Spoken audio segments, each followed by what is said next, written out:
Assalamualaikum warahmatullahi wabarakatuh. Hai semuanya, perkenalkan saya Hoirun Nisatin, NIM 2205311000202 dari kelas Studi Komunikasi Gender 5A.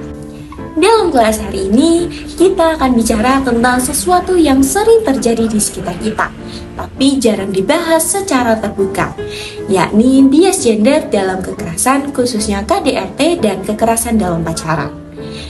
Masalah ini bukan cuma soal fisik, tapi juga soal ketimpangan kekuasaan, kontrol, dan persepsi sosial yang tidak adil kepada korban. KDRT dan kekerasan dalam pacaran bisa terjadi pada siapa saja, tapi perempuan seringkali menjadi korban utama. Sayangnya banyak yang masih berpikir, kalau dia dipukuli, pasti ada salahnya. Itu urusan rumah tangga, jangan ikut campur.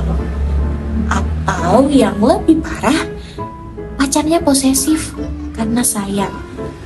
Ini adalah bentuk bias gender yang merugikan. Kekerasan bukan tanda cinta.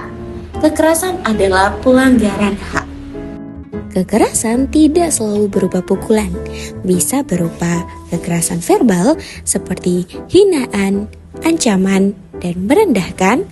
Ada kekerasan psikologis seperti manipulasi, gaslighting, dan isolasi dari teman atau keluarga.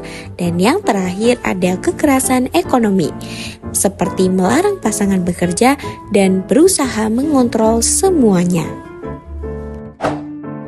Kita harus berhenti menyalahkan korban dan mulai bertanya, kenapa pelaku merasa berhak mengontrol atau menyakiti pasangannya, dan kenapa masyarakat lebih sibuk menjaga reputasi keluarga daripada keselamatan korban? Solusinya, pertama, edukasi tentang relasi sehat dan kesetaraan gender. Kedua, dukungan hukum dan psikologis yang berpihak pada korban. Dan yang paling penting, berani bicara dan tidak menormalisasi kekerasan.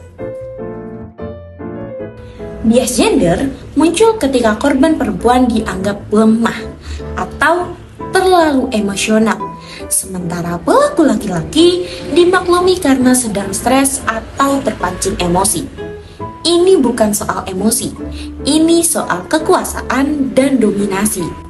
KDRT dan kekerasan dalam pacaran bukan soal masalah pribadi.